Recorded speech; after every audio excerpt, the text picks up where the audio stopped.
Hey everyone. Before we get started today, I want to thank you for listening to Open Container and ask that you please subscribe to the show by clicking follow on the podcast app you're using right now.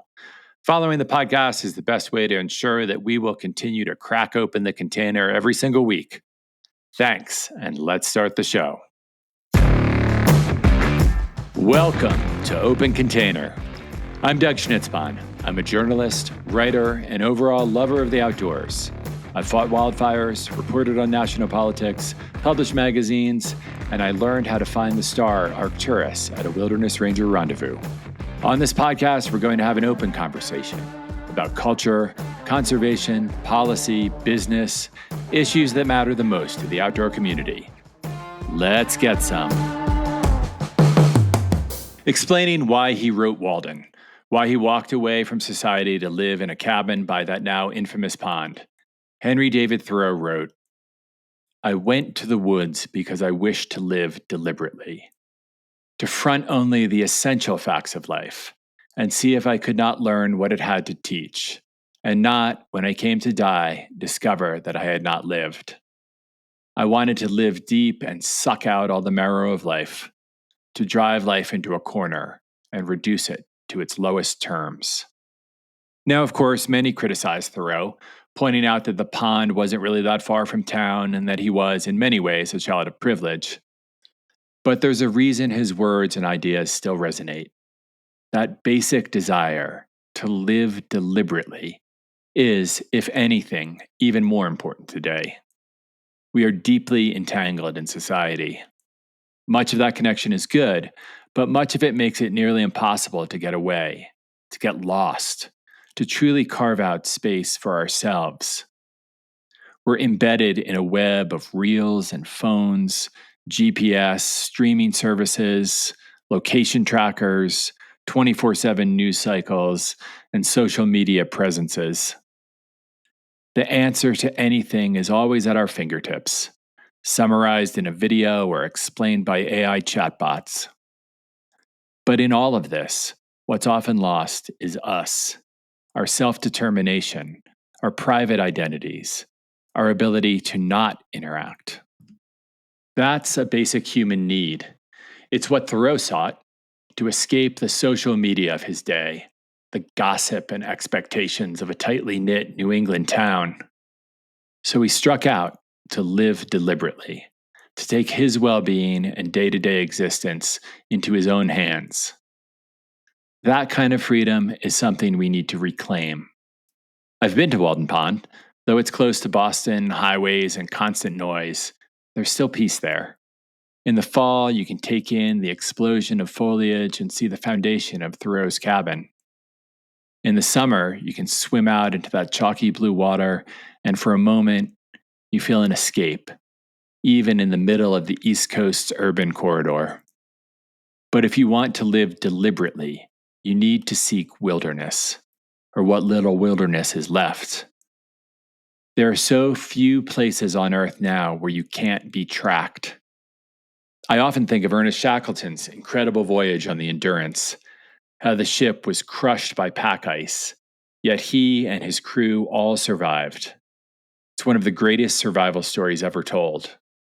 But it could never happen today. No explorer is truly beyond the reach of our technology. Even the Apollo 13 astronauts were only briefly out of contact on the far side of the moon that billionaires now want to colonize. What's left for the rest of us? There are still places we can escape, at least for a little while, and the wilderness still has so much to teach us. Self-reliance, inner peace, physical endurance, humility. Being alone in the wild helps us rediscover something essential. How to just be. To exist among wildflowers, peaks, snowfields, and streams. To climb sketchy trails and hike until your legs ache. We need this.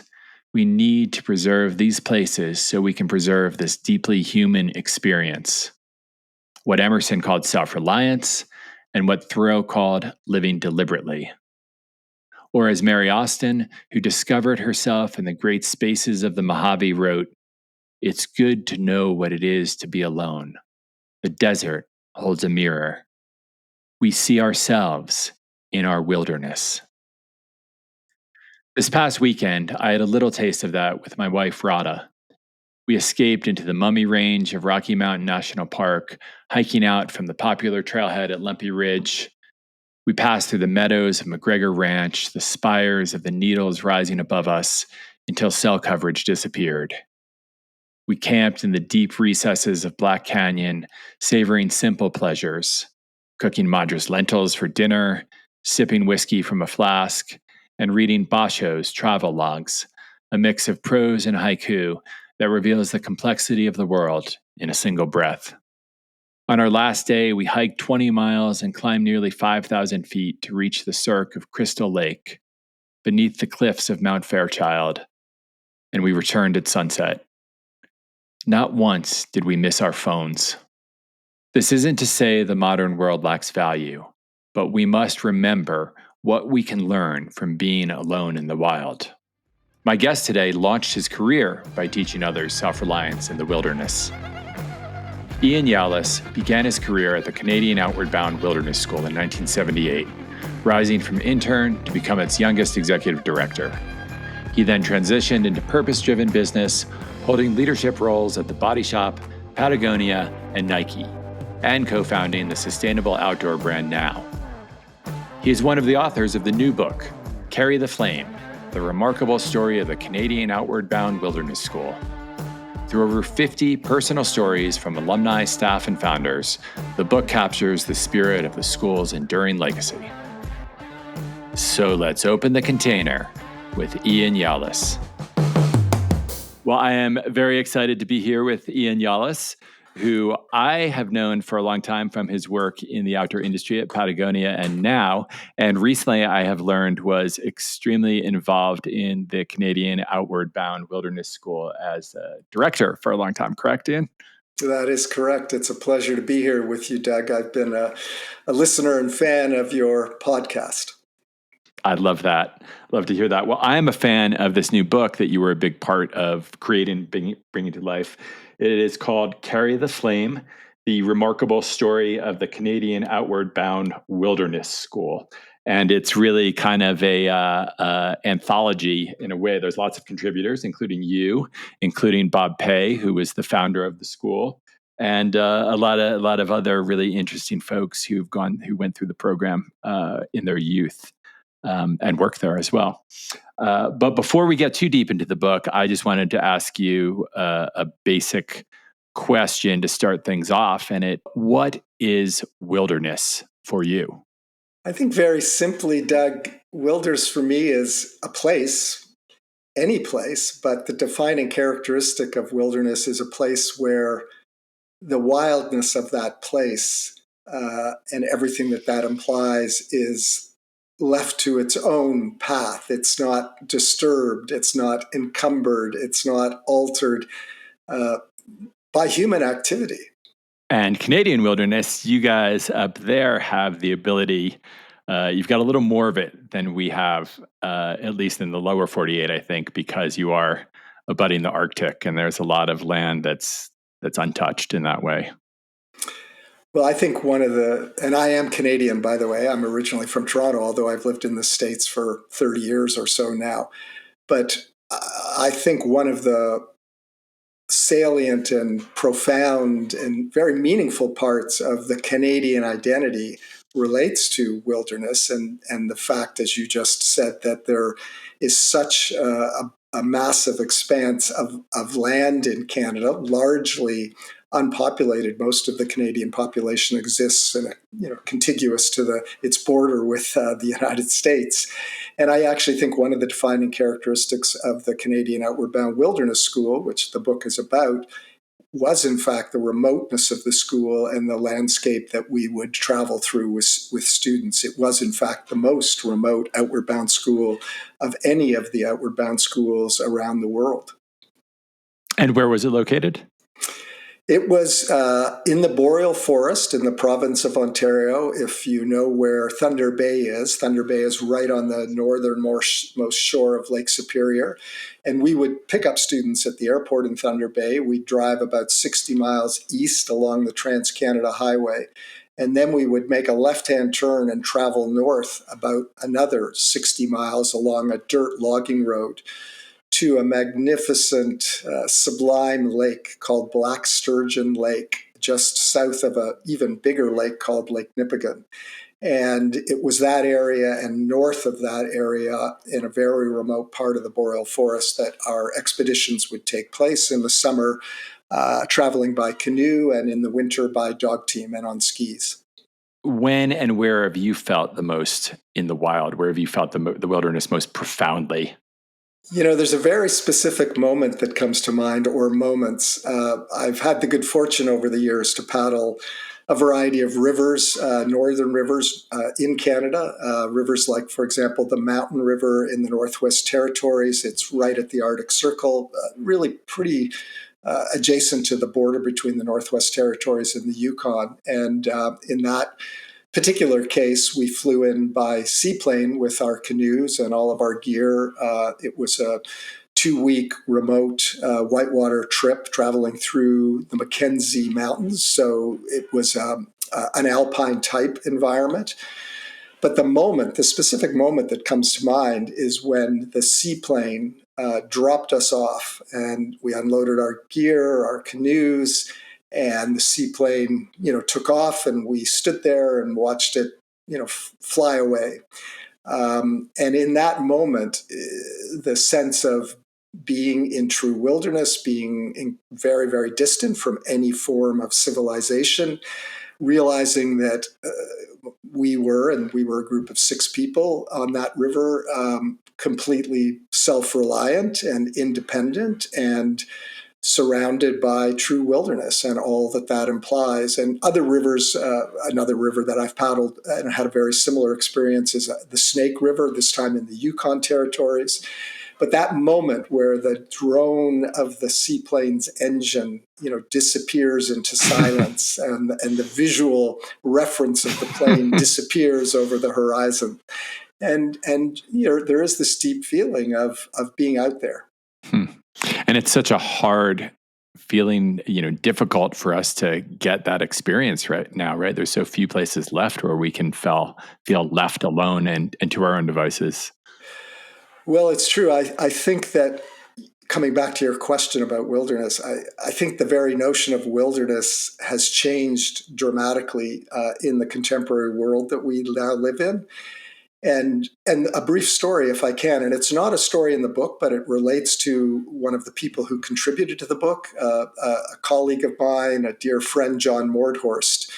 And back in the winter of 1979, so we're going way back here, John and 5 friends, several of whom also worked with Outward Bound, John being one of them, embarked on a very ambitious expedition to traverse the Northwest Territories. So this was a journey that took place over several seasons, beginning in the summer, fall, continuing through the winter, and then picking up the following spring. They were going to travel about 2,000 miles, and the plan was to winter in the Barren Lands in Canada, one of the most remote wilderness areas one could possibly imagine. And so they were wintering in the Barrens, and John and another colleague of his, also a former Outward Bound person, Mike Mobley, were off on a 2 or 3 day dog sledding trip, because through the winter, they were traveling in the summer by canoe, in the winter by dog team. And they were off on this 2 or 3 day, little exploratory excursion on their dogs. And as they're crossing this frozen white, tundra landscape with nobody, I mean, the closest settlement was probably at least 250 miles away, all of a sudden they spotted this very unusual debris scattered across the landscape. And they had no idea what it was, except that they knew that whatever it was did not belong in this wild place. And at one point they got off their dog sleds and they went over, and there was this big piece of charred metal, and they shook it a little bit God. and just kind of wondered what the hell what it was. They then made their way back to the cabin that the 6 of them were wintering in. And they had some kind of radio, and they got on the radio. And by the way, the one other thing they had witnessed while they were out there with their dog teams were several planes flying very low and crisscrossing the landscape. So they sort of put two and two together and thought, well, somebody's looking for something. We have no idea what it is, but maybe we just found it. It turned out that what they had just found was a nuclear powered Russian satellite that had Wow. fallen from the sky. Wow. And the US military had been tracking this satellite. They knew that it had some kind of mechanical issue and it was going to fall to Earth. And so they tracked it. They knew that, somewhere up there was debris from this satellite, and they were desperately looking to recover it because this was still sort of Cold War era. And the next day, after they got on the radio and said, look, we don't know what those people are looking for, but we think we found it. A huge US military plane landed on the tundra at their doorstep. And out got these guys with Geiger counters. They had full hazmat suits on and Geiger counters. Anyway, it's a long story, but the point is, I think in this world that we live in, we almost have this illusion about wilderness, and it was obviously abruptly brushed away when, the U.S. military industrial complex landed Right. on their doorstep. And, they had made this decision to go on this year-long expedition in wilderness, in one of the most isolated places you could find literally on the North American continent. They had traveled up to that point, I think about 1,600 miles by canoe before they wintered. And now all of a sudden, the world literally was descending upon them. So, to me, that's a very sort of profound, maybe a little bit a disruptive story about wilderness in the modern age and our definition of wilderness. And I mentioned John because subsequent to that expedition, he was largely responsible for introducing the dog sledding program to the Canadian Outward Bound Wilderness School. Having had that experience working with dogs, he had previously worked with Outward Bound. So he was an important figure programmatically in the evolution of the kinds of programs we were running at the Canadian Outward Bound Wilderness School. Well, let's talk about the school and let's talk about the book. What was the impetus for creating this book now?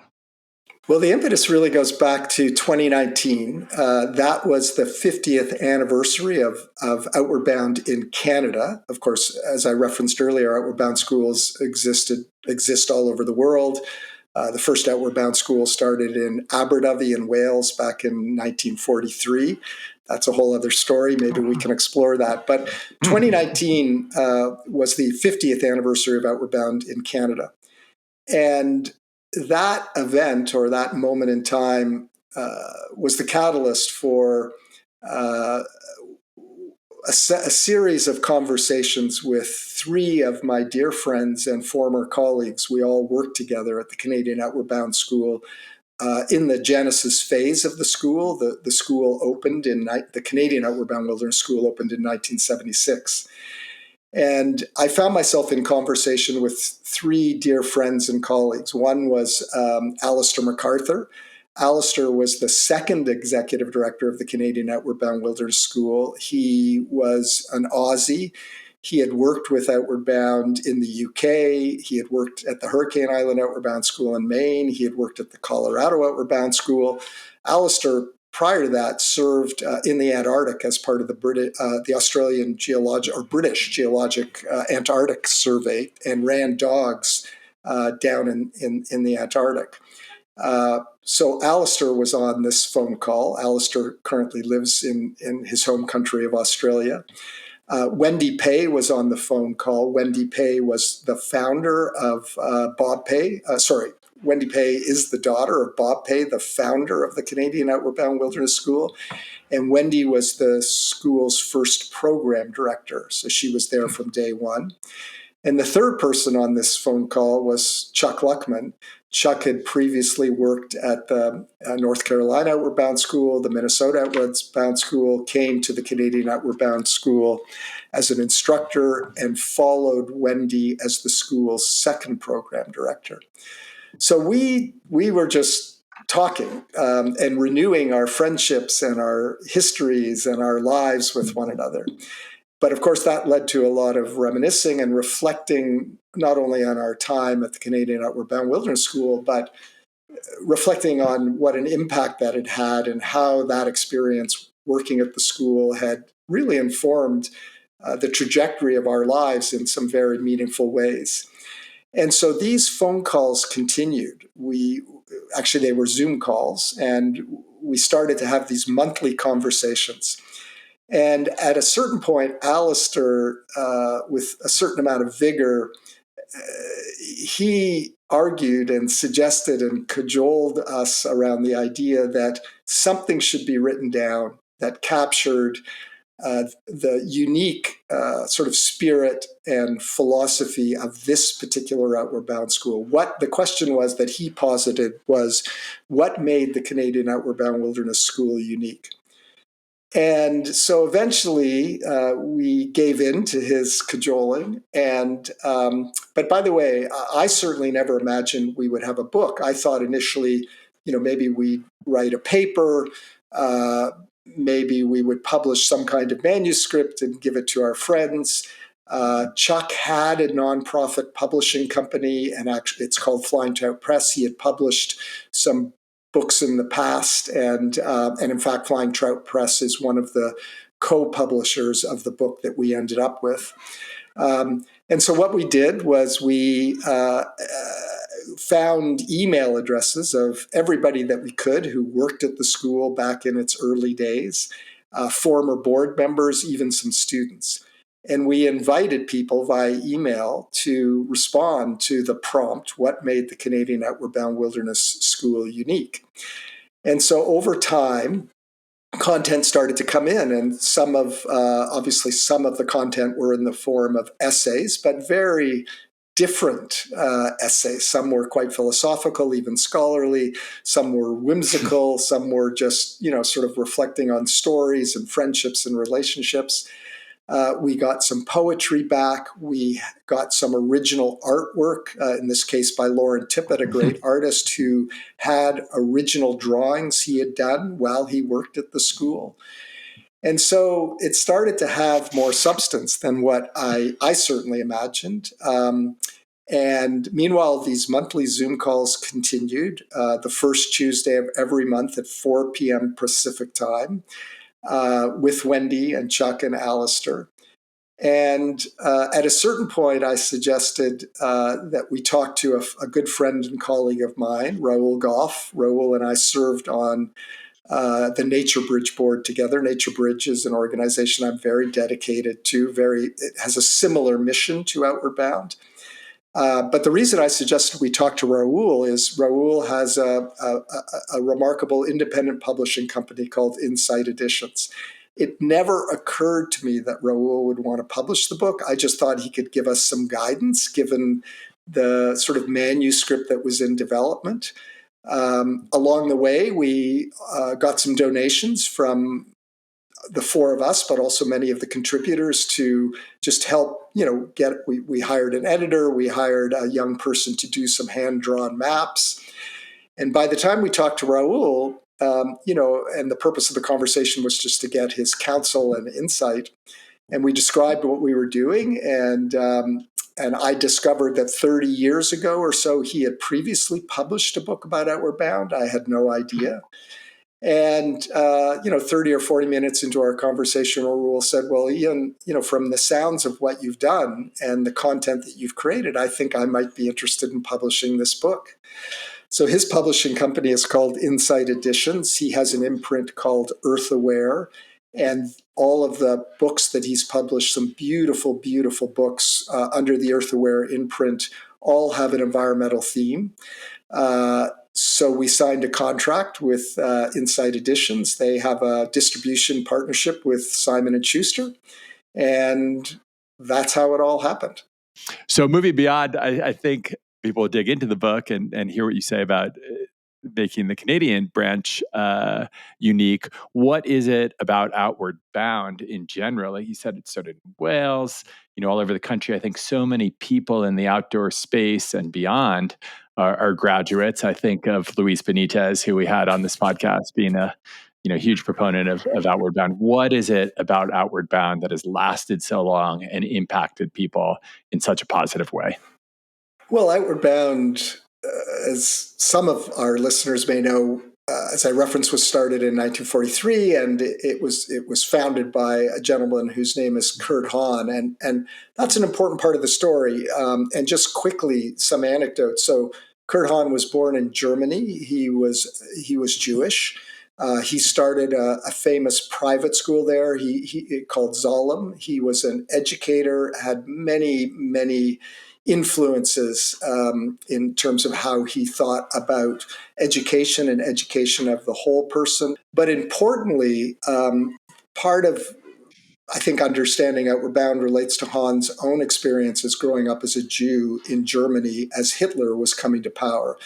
And there was a famous incident, I think around 1933, uh, referred to as the brown shirts incident, and and Hahn took a stand. In fact, he led a protest with his students against Hitler's rise to power.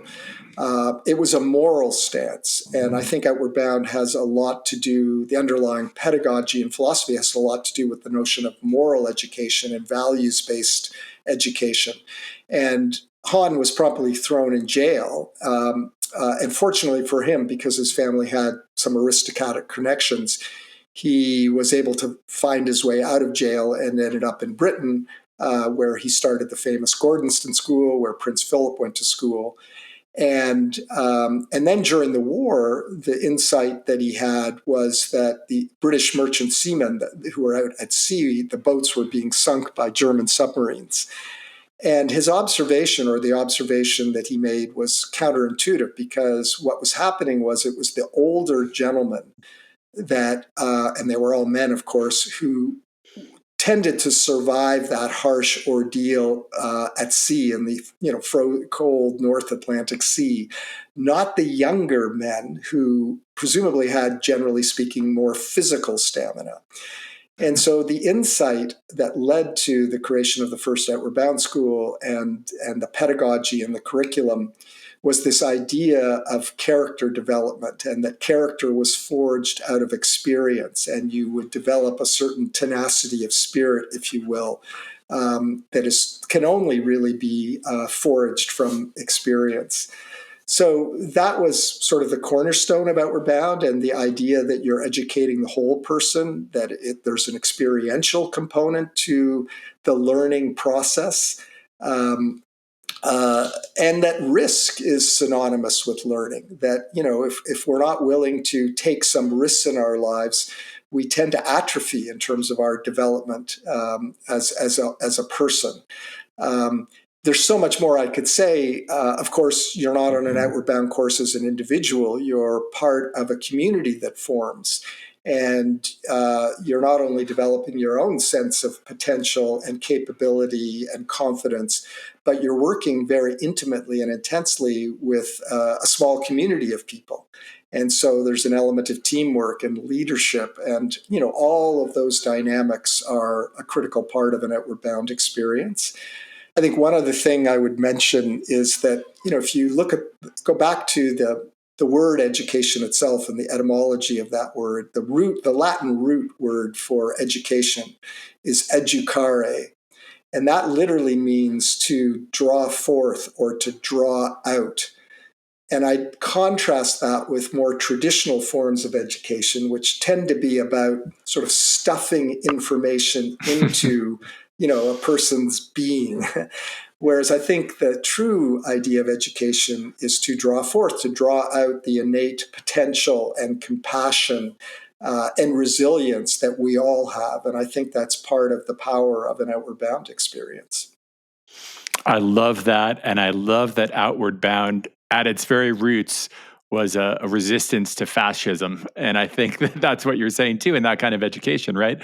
A fascist or totalitarian or ideological education is only going to tell you certain things, whereas an outward bound or a deeper education is going to help you learn how to think on your own and react, right? Well, that's absolutely right. And just to come back to Han for a second, I think this idea of values and ethics, he talked about creating these experiences in order to give. Initially, it was focused on young people, and obviously initially it was only young boys. That all changed over time, but the idea was to impel young people into what Han called value forming experiences.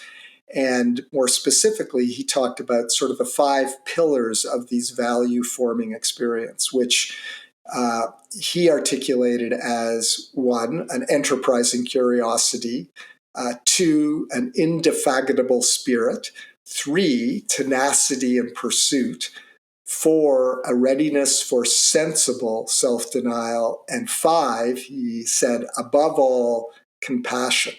Now, he articulated that back in 1943. And I would argue, if you think about those 5 pillars, those tenets, those kinds of values in today's world, especially for young people, I would argue cultivating those qualities, those values is even more important today than in some ways it was back in 1943. Well, you mentioned Latin roots before. I don't know if you know, but I am an absolute Latin and Roman history geek. So one of the things that stood out for me in this book is one of the epigraphs at the beginning from Roman emperor and Stoic philosopher Marcus Aurelius. And it is this. It is, all you need are these: certainty of judgment in the present moment, action for the common good in the present moment, and an attitude of gratitude in the present moment for anything that comes your way. Now, how does that apply to what you experience and what you bring back to the world from something like the Canadian Outward Bound Wilderness School? Well, first of all, it doesn't surprise me that you're interested in etymology and words, and that's reflected in the quality of your own writing and thinking, Doug. So that doesn't surprise me. But maybe just to pull that apart a little bit and again reflect on the experience at the Canadian Outward Bound Wilderness School. So Marcus Aurelius talks about certainty of judgment in the present moment. And, as we were talking about a little earlier, we were expeditioning through very remote wilderness. And this is before cell phones and sat phones. And, you'd be out on a 16-day canoe expedition in true wilderness. I mean, it would be, you'd be days away by canoe to get to any sort of communication point. And so, as an instructor, it's not a trivial responsibility. I mean, ultimately, as an outward bound instructor, you're responsible for people's lives. And so cultivating judgment in an environment that is unpredictable and changing, and cultivating judgment when you're ultimately responsible for the lives of 10 different individuals who are learning how to work together with the team. So judgment was at a premium. And in terms of the kinds of staff that we looked for at Outward Bound and the kinds of staff training that we would do, it all hinged around the notion of having judgment in the moment and sometimes in stressful moments. And by the way, just on the curriculum, that was reflected in what transpires over the arc of an Outward Bound course for a student, because the students arrive on day 1 and they're just learning about one another. They're learning how to communicate as a team. They're learning leadership skills. They're also learning technical skills that are required to travel safely through a wilderness environment. And the way an Outward Bound course progresses is that over the arc of the course, say it's a 3-week course, the group is taking on more and more responsibility and becoming more and more autonomous for their decision making. And ultimately, it culminates in what we call the final expedition, where the group is traveling on its own. The instructors may be would be following them. They might be several hours behind them, on a lake or, portaging or whatever it may be. So that idea of judgment and cultivating judgment and the ability to make decisions in the moment is embodied in the pedagogy, the curriculum, and the evolution that a student goes through on an Outward Bound course. And then action for the common good. I mean, Outward Bound is rooted in service. There's a service project on every Outward Bound course where you're helping, you're performing service for some community of people, but also while you're on an Outward Bound course, you have to think of the well-being of the group. The group is only as strong as its weaker member. So you're not only learning about compassion, you're exercising compassion, and you're exercising this notion of service to enhance the well-being of the group and the community that you're a part of. So that's also embodied in an Outward Bound course. And then an attitude of gratitude in the present moment for anything that comes along. We know that the wilderness is an unpredictable environment, and you can encounter extremely harsh conditions. And I think that notion of gratitude for what's unexpected, not only on an Outward Bound course or in a wilderness environment, but in life, can be extremely helpful, just in terms of dealing with external circumstances that perhaps one never, ever anticipated. And, that notion of gratefulness and thankfulness. And you have a choice you can make in those unexpected encounters. Well, I think that, you were telling me a bit about Kurt Hahn, and I think he would have loved your chapter in this book for its title from the very beginning, which is From Skepticism to Fervent Belief. So how did you become involved with the Canadian Outward Bound Wilderness School, and what made you a fervent believer? Well, the title of my essay, From Skepticism to Fervent Belief, was no accident because it embodied my experience with Outward Bound, going back to my first encounter with Outward Bound. Back in, I don't know, it must have been the early or sort of mid-'70s, there was a documentary about Outward Bound. It was a documentary that was made at the Colorado Outward Bound School. And I remember watching it. It was a National Geographic documentary film. And in that documentary, there was a moment where there was a student about to rappel off the edge of a cliff. And they were roped in. So physically, they were very safe, but they were very anxious, which is not unusual when a person is about to rappel off the edge of a cliff for the first time. And in this particular documentary, what I witnessed, what I saw was the instructor going up to the student. And again, physically, they were roped in. They were physically very safe. And rather than sort of encourage them to go over the cliff in the many ways that you might, they basically physically kicked their feet out from under them to go over the cliff. Now, by the way, there is an asterisk in the book. I was informed later by my colleague Alistair MacArthur in the writing of the book that, there was some manipulation that went on in the filming of the documentary to give it a little tension. So there is an asterisk to this documentary, but nevertheless, that's what I saw on TV. And so I just thought, well, this is a pretty kind of off-the-wall organization. And then, I learned a little bit more about Outward Bound and Kurt Hahn and Gordonston, the Gordonston School that he started in England. And it was famous for, cold showers in the morning and had a little bit of an authoritarian streak. And so that just sort of further reinforced this idea that I had of Outward Bound as being a little bit of a militaristic, kind of harsh learning environment. And then the third encounter, shortly after all of that, was a friend of mine, this is in high school, who announced that she was going to go on an Outward Bound course at what was, at the time, the Texas Outward Bound School. And I said, oh, you shouldn't do that. It's this off-the-wall organization. Off she went one summer. And tragically, and actually this is very poignant given the flood that just swept through parts of Texas that has killed, hundreds of people, they experienced a flash flood on her Outward Bound course. And most of the members of the brigade were able to climb trees. There was one person who didn't get up a tree in time and was swept down a canyon and was killed. And so, I had all of these ideas of what I thought Outward Bound was. But then I went off to college from Toronto in the US. And the first experience I had was a freshman wilderness orientation program. I went to North Carolina for a 10-day backpacking trip with a group of my cohort entering college. And that experience was led by a person whose name was Relly Nadler. Relly had worked at the North Carolina Outward Bound School. Relly was a trained psychologist. Relly was, in my mind, an exceptional human being, an incredibly skilled, gifted leader with immense insight into people and human dynamics and group dynamics.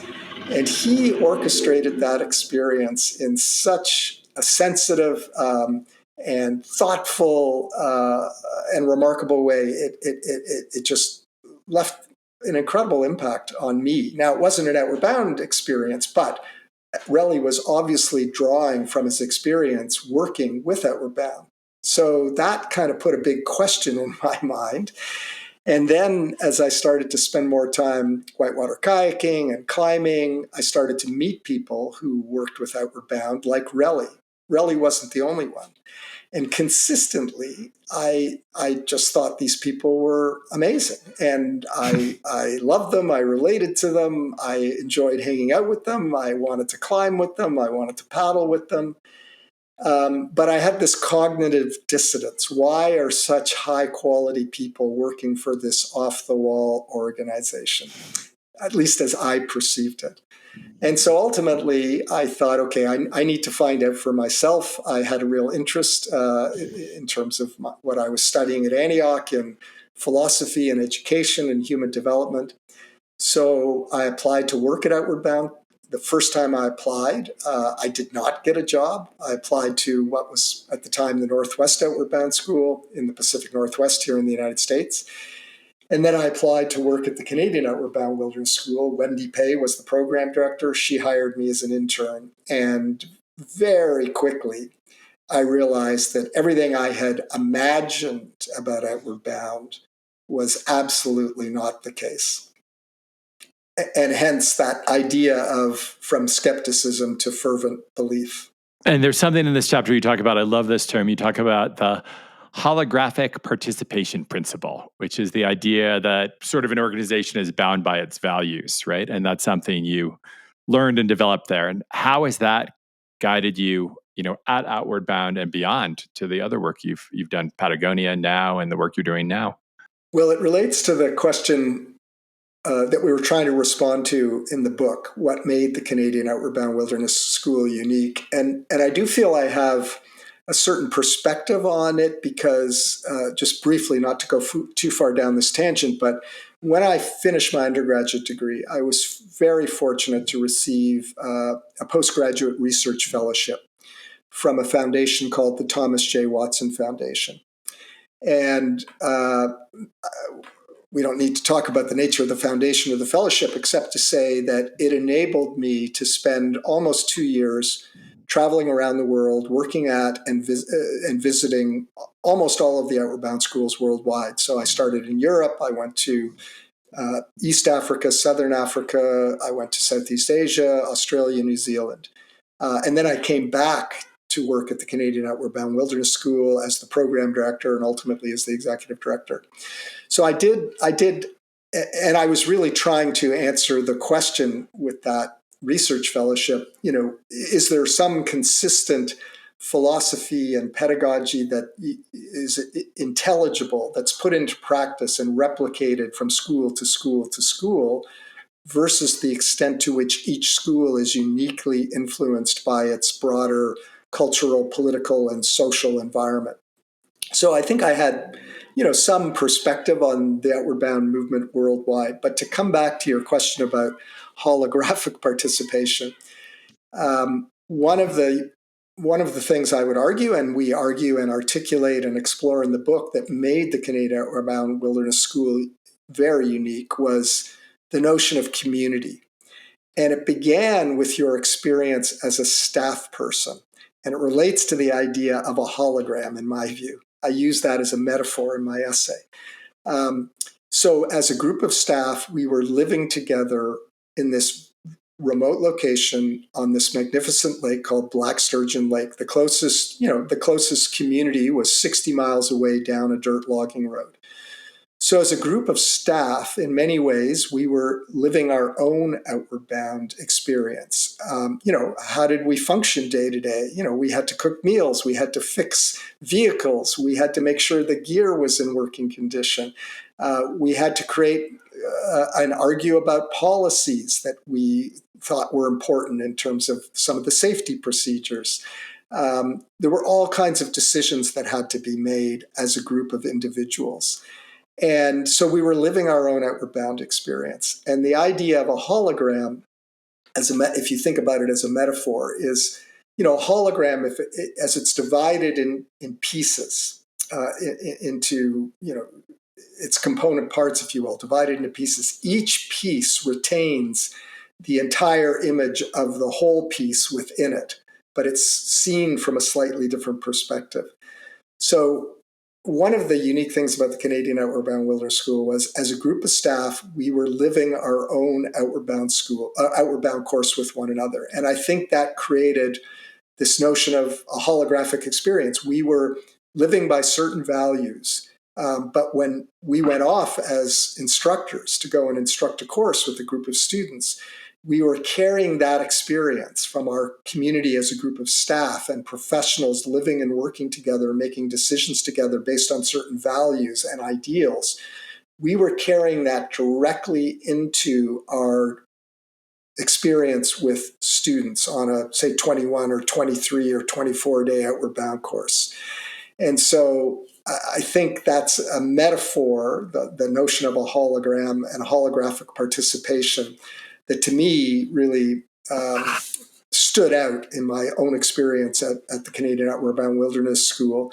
And I would argue that a really healthy organization is healthy when its behaviors and its actions reflect a congruent set of values that the members of that organization hold in common.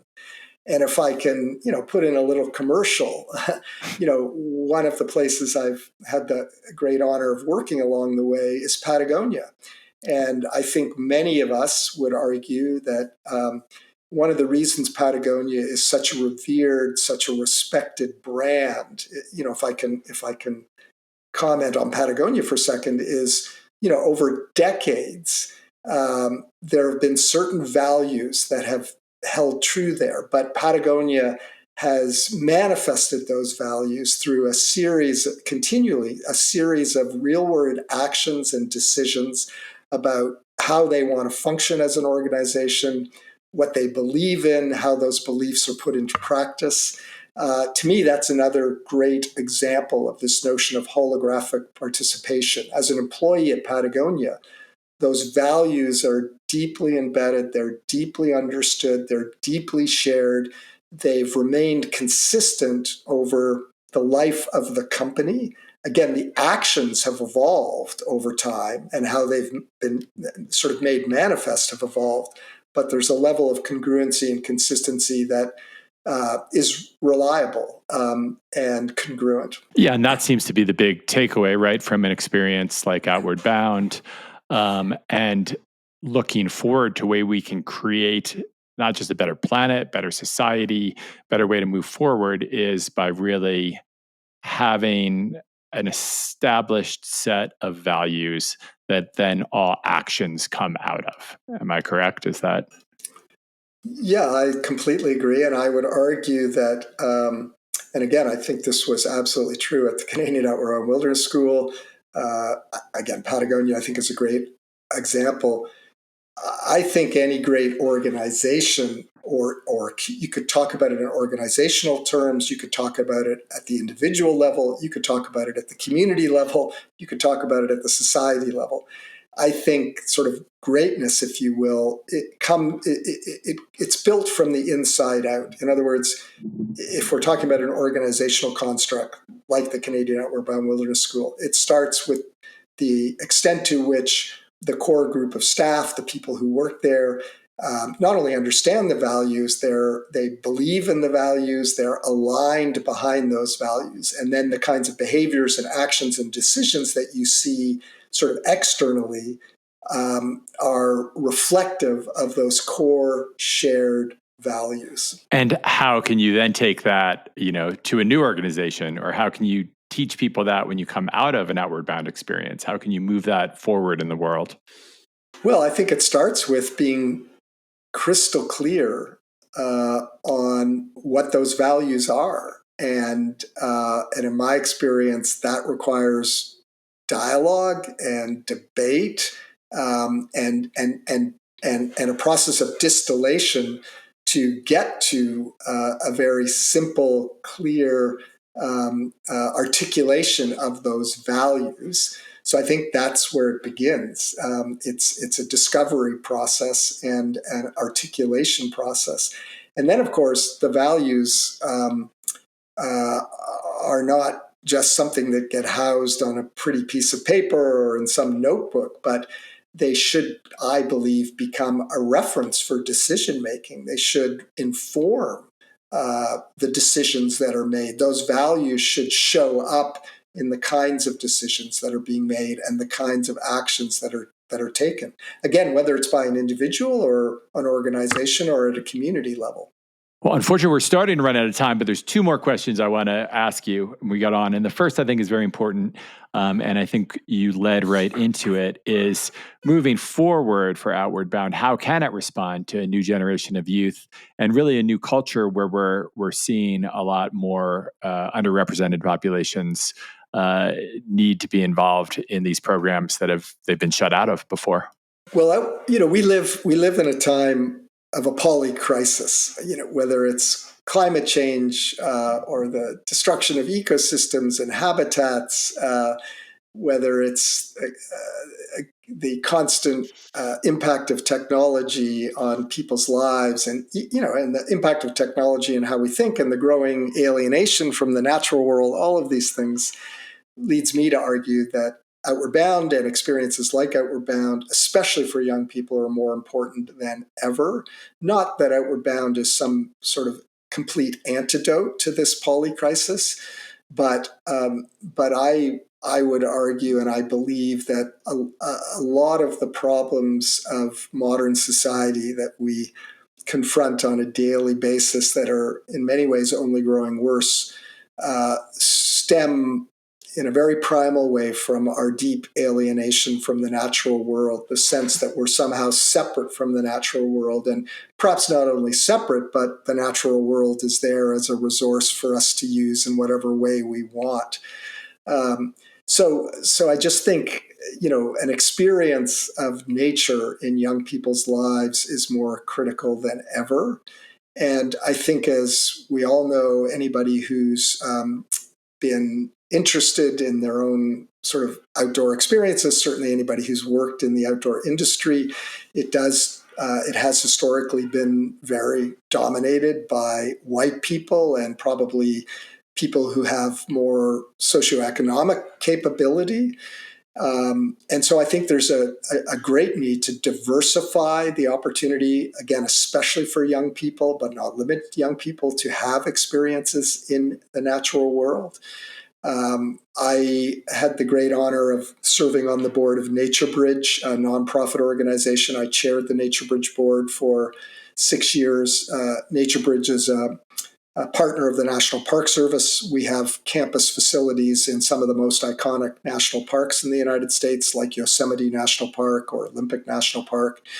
And the mission of Nature Bridge is to introduce young people to both the science and wonder of the natural world, with the idea that will catalyze self-discovery, but also help generate the next cadre of environmental stewards. And we serve about 35,000 kids a year. They come as a part of their school group. But I mentioned NatureBridge because there's a huge emphasis on ensuring that of those 35,000 kids that come on a NatureBridge program every year in these remarkable national parks, that we serve a diverse population. And so we raise a considerable amount of scholarship money to ensure that we can work with schools and communities that otherwise would never have an opportunity to be in these majestic national park settings. So I think there's a huge need to diversify access to wilderness. I think the outdoor industry has a significant responsibility to help catalyze that process of diversification and access. I think it's critical for our future. Well, I think you are such a great representative of the Outward Bound experience and of a better world and of holographic participation principles. And it's been so good to have you on. Now, if people want to get this incredible book, Carry the Flame, how would they be able to do that?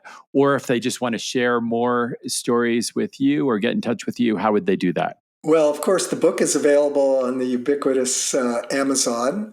If you prefer to purchase the book, and I'd love you to purchase it from an independent bookseller, you can go to Goodreads, and through Goodreads, you can find an independent bookseller. Maybe it's available at your local bookstore. If you Google Carry the Flame and Outward Bound, you'll certainly find a way to buy the book. If you want to get in touch with me or explore some of the ideas of the book or talk about the book, you can do that. You can find me online via, I guess LinkedIn is perhaps the easiest way. Great. And then one final question for you, the question we give everyone at the end of the show. What gives you hope? I'm laughing, Doug, because, and this again reflects the deep impact Outward Bound had on me. I have 5 friends, all former colleagues of mine at the Canadian Outward Bound Wilderness School. We met back in the late 70s, early 80s. Believe it or not, this group of friends has had an email correspondence, an exchange that's been going on for, I don't know, maybe 25 years, 20 years. One of them lives in Singapore, one of them lives in Japan, one lives in Ottawa, one lives in Peterborough, one lives in Vancouver, and of course I live in Portland, Oregon. The reason I mention it is, well, one, it reflects on the deep friendships that were developed at the Canadian Outward Bound Wilderness School, but one of my friends and colleagues argues vociferously through this email exchange that, by the way, touches on every topic under the sun, and some we go quite deep on. But one of my colleagues, former Outward Bound colleagues, argues that we're past hope, that it's a waste of time to be hopeful, that he uses the metaphor of palliative care, that we need to accept where we are as a civilization, as humanity, and we need to care for one another in more of a palliative posture. And on this email exchange, we've debated that topic deeply. Having said that, I think the thing that personally gives me hope, or the most hope, is I have a great love for engaging with younger people.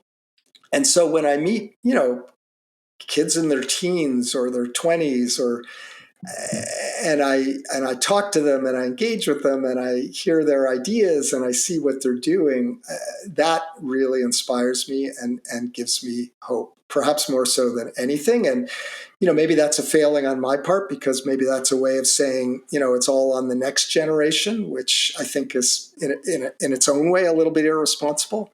But I do get very fired up and very inspired when I encounter the next generation. Love that. Ian, thank you so much for being on. And I think we still have a lot to talk about if you ever want to come on again. Thanks, Doug. I've really appreciated the conversation. Thanks for imbibing Open Container, a production of Rockfight LLC.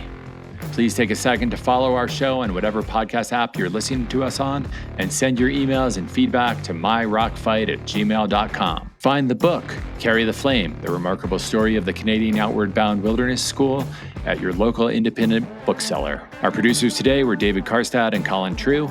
Art direction provided by Sarah Gensert. I'm Doug Schnitzbahn. Get some. Thanks for listening.